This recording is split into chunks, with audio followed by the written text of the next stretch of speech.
Let me tell you a story. Are you sitting comfortably? Then, actually I'll begin in a minute because I want to make a brief diversion. This evening I want to talk about the parable of Mushin, no mind.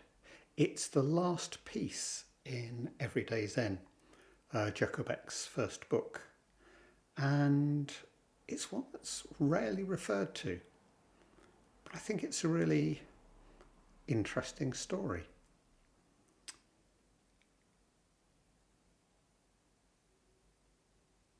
It's a kind of a hero story, and we've been talking a little bit about the idea of the hero.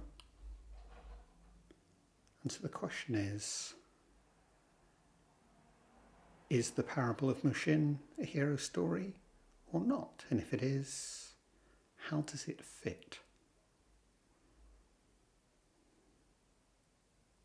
If we think about the range of stories from ancient cultures, modern cultures, that we can talk about in terms of the hero, it's undeniable that there are certain features which so many of these stories have in common. And of course our own culture is still producing many different kinds, styles, inflections of the hero story.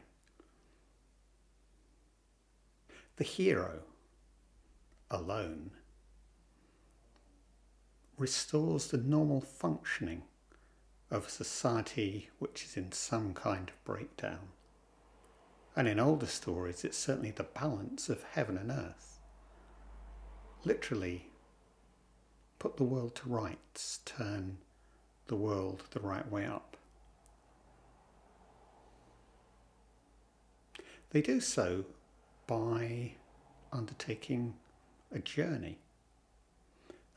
which is at once external and internal. And there's this parallelism of interior and exterior. There is usually injury, hurt, suffering. They undertake trials, they undertake tasks. And this idea of the journey, the traveller, who comes from elsewhere, performs tasks, is in some way transformed and returns to restore the world to itself. Perhaps the oldest in the Western tradition of these stories that we have, certainly one we know well, is that of Odysseus and the Odyssey, the great trickster, the Greek whose cunning rather than necessarily brave makes the enmity of the gods, and a relatively simple voyage home takes, I forget what, a decade, something like that. Is he transformed? But in any way, order is restored. But we can take these hero figures so widely. I mean, in this sense, Jesus too is a hero figure, another king, a spiritual king. It's his suffering that redeems the whole world, his injury, his transformation into something more than human, or the revelation that he has always been more than human. And the hero in this sense is the exceptional human being, or more than human being, who has and shows us something of the godly. So we can think about the Buddha in this way. In fact, we can think about the Buddha in this way from a number of different angles. The Buddha, in terms of the societies in which he was teaching, is the outsider. And of course he makes a great journey away from home, away from kin, away from wealth, away from ease, And he attains the ultimate prize, enlightenment, through an understanding of his own suffering. And this suffering becomes, or the cure, the ending of his own suffering, becomes the prototype for all his followers, for others. And then the Buddha is also part of a different kind of myth, or a related myth, that of the Chakravartin, the wheel-turning king, so another king. And there are the prophecies around the birth of the Buddha. Will he be a spiritual leader, or will he be a wheel-turning king? And of course, within the Hindu tradition, the Buddha is another leader, another saint, another incarnation of the divine. Again, within this tradition of spiritual kingship.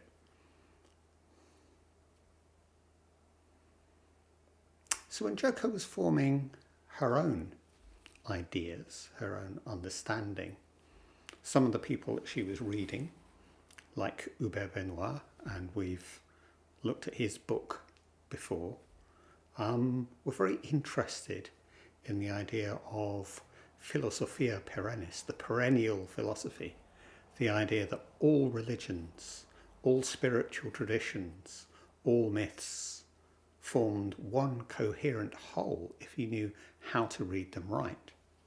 There were various twists on the stories. There was development within that, from relatively primitive forms to relatively sophisticated forms. Beginning with people like James Frazier and the Golden Bough, study of ancient mythology, and then putting that in the context of relatively modern ethnographic work, Aldous Huxley, many writers, and perhaps the best known of those, and the one who developed it most fully, would be James Campbell in the series on the Masks of God. These are all slightly different, but all drawing in the same kind of way, on the same kind of field. And psychoanalysis, to some extent Freud, to a much greater extent Carl Jung, his ideas of symbolism, of figures such as the anima, the animus, the shadow, very interesting. On this you draw together the notion of the symbolic journey that all of us make from childhood to adulthood, through our own suffering, healing, to become a truly integrated human being, a truly autonomous, separate individual, the true adult, rational and in control. And in many ways this parallels the development of Western thought itself, the conquest of the understanding of the nature of reality through science, the Enlightenment laying out the fundamentals of understanding the world through philosophy, the new explorations and voyages into the innermost workings of the human mind through new psychology and psychoanalysis. Or is this perhaps one more iteration of white European colonization? Not only can we subdue the physical world, not only can we create ordered societies through our technology and military intervention, we can, for the first time, understand the mythologies of the world aright. We have the key. We've cracked the atom, we've cracked the code of DNA, we've cracked the code of mythology.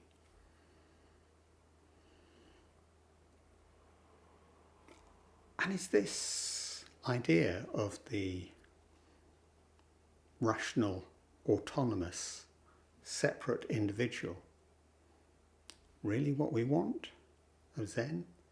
Is this our aim? And thinking back to these hero stories, let's remember that the heroes, they're truly exceptional individuals. They're not meant to be all of us.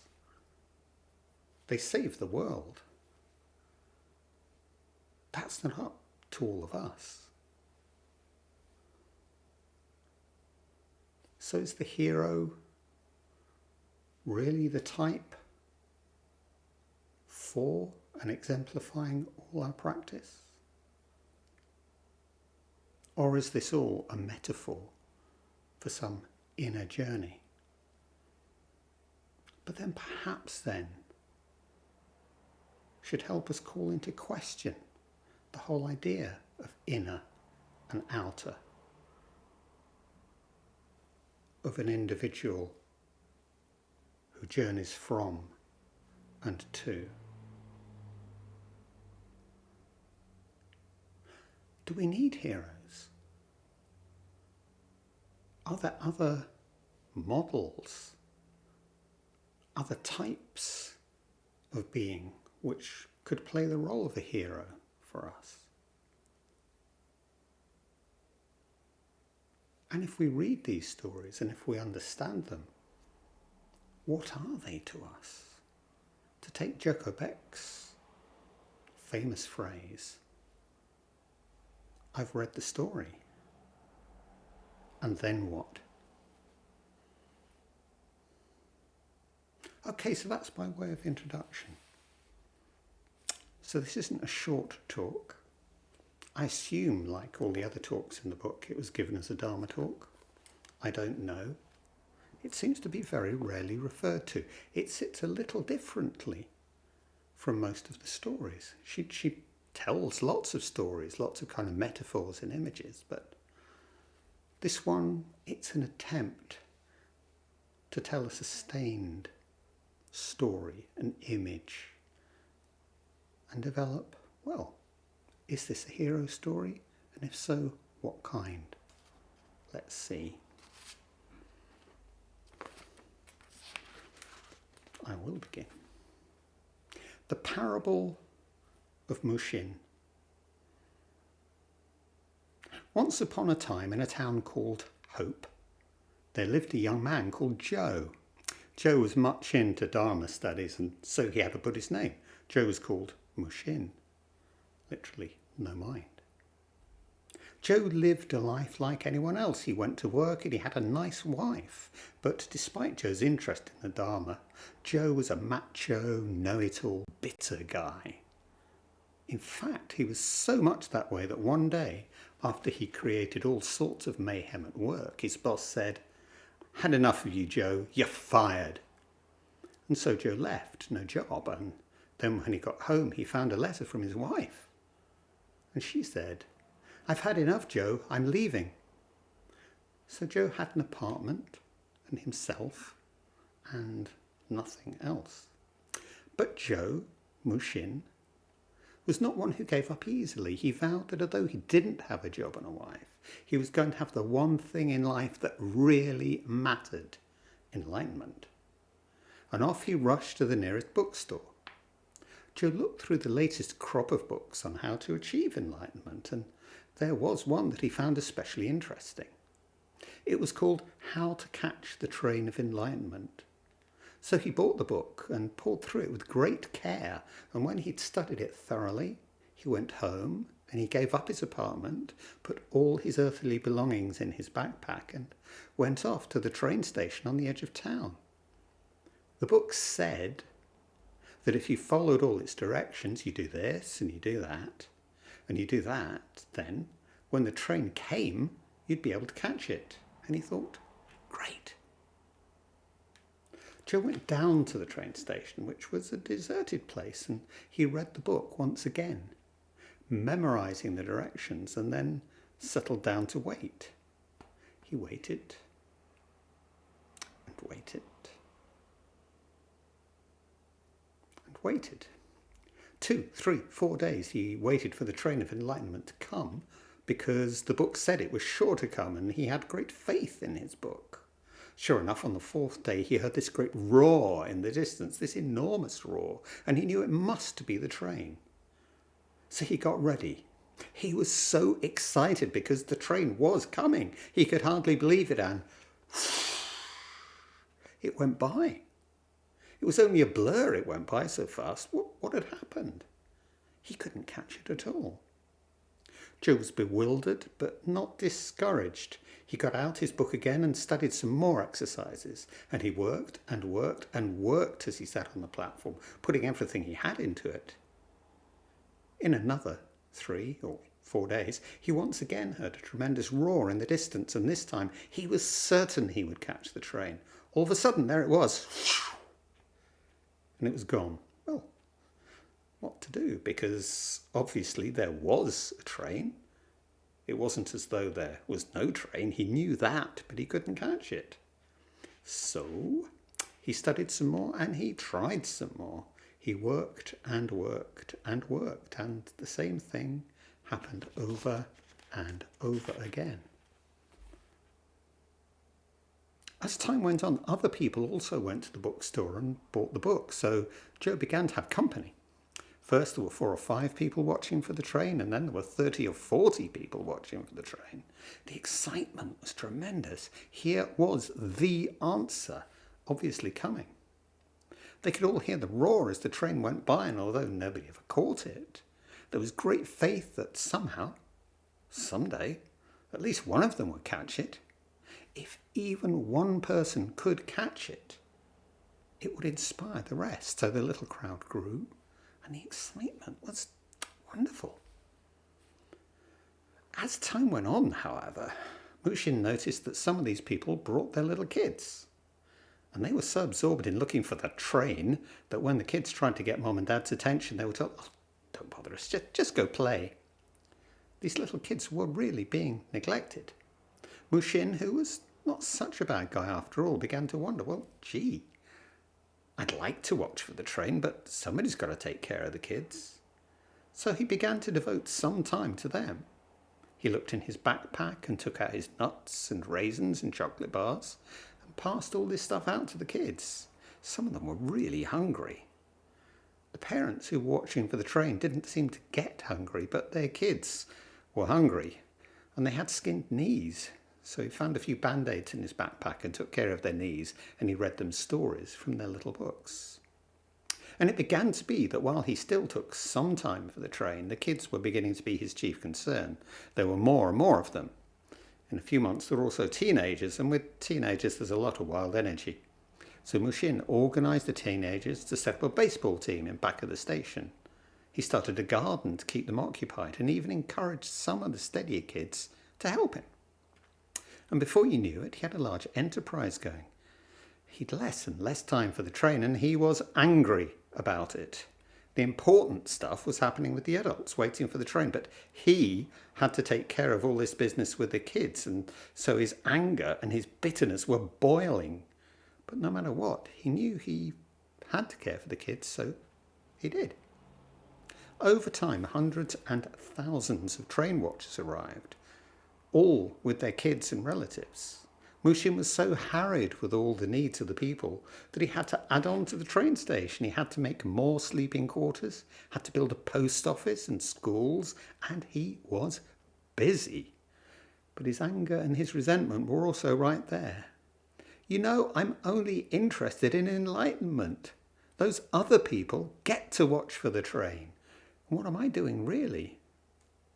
But he kept doing it. And then one day he remembered that while he'd thrown out most of the books in his apartment, for some reason he kept one small volume. So he fished it out of his backpack. The book was How to Do Zazen. So Joe had a new set of instructions to study, but these didn't seem so bad. He settled down and learned how to do Zazen. Early in the morning, before everyone else was up, he'd sit on a cushion and do this practice for a while, and over time, this hectic, demanding schedule in which he had unwittingly become immersed didn't seem so much of a strain for him. He began to think that maybe there was some connection between this zazen, this sitting, and the peace he was beginning to feel. A few others at the station were also getting a bit discouraged about the train. They couldn't catch it either, so they began to sit with him. The group did zazen every morning, and at the same time, the train watching enterprise kept expanding. At the next train station down the tracks, there was a whole new colony of train watchers. Same old problems developing there, so sometimes his group would go there and help in straightening out their difficulties. And there was even to be a third train station. Endless work. They were really, really busy from morning till night. They were feeding the kids, doing carpentry, running the post office, setting up the new little clinic. All that a community needs to function and survive. And all this time they weren't getting to watch for the train. It just kept going by. They could hear the roar, and some jealousy and bitterness was still there, but still, they had to admit, it wasn't the same anymore. It was there and it wasn't there. The turning point for Mushin was when he tried something described in this little book as sesshin. He got together with his group, and in the corner of the train station they set up a separate space, and for 4 or 5 days they'd steadily do zazen. Occasionally they'd hear the roar of the train in the distance, but they ignored it and went on sitting. And they also introduced this hard practice at the other train stations. Mushin was now in his 50s. He was showing the effect of the years of strain and toil. He was getting bent and weary. But by now he no longer worried about the things he used to worry about. He'd forgotten the big philosophical questions that used to grip him. Do I exist? Is life real? Is life a dream? He was so busy sitting and working that everything faded out except for what needed to be done every day. The bitterness faded. The big questions faded. Finally, there was nothing left for Mushin except what had to be done. But he no longer felt it had to be done. He just did it. By now there was an enormous community of people at the train stations, working, bringing up their children, as well as those who were waiting for the train. Some of those slowly were absorbed back into the community, and others would come. Mushin finally came to love the people watching for the train too. He served them, helped them to watch. So it went on for many years. Mushin got older and older, more and more tired, and his questions were down to 0. There were none anymore. There was just Mushin, his life, doing each second what needed to be done. One night, for some reason, Mushin thought, I will sit all night. I don't know why I want to do it. I'll just do it. For him, sitting was no longer a question of looking for something, trying to improve, trying to be holy. All those ideas had faded years ago. For Mushin, there was nothing except just sitting, hearing a few distant cars at night, feeling the cool night air, enjoying the changes in his body. Mushin sat and sat through the night, and at daybreak he heard the roar of the train. Then, very gently, the train came to a stop exactly in front of him. He realised that from the very beginning he'd been on the train. In fact, he was the train itself. There was no need to catch the train, nothing to realise, nowhere to go, just the wholeness of life itself. All the ancient questions that were no questions answered themselves. And at last the train evaporated. There was just an old man sitting the night away. Mushin stretched and arose from his cushion. He went and fixed morning coffee to share with those arriving for work. And the last we see of him, he's in the carpentry shop with some of the older boys building a swing set for the playground. That's the story of Mushin. What was it that Mushin found? I'll leave that to you.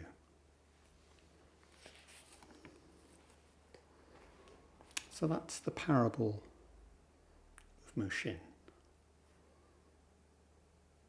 Mushin goes back to the carpentry shop, but for us, for me, and then what?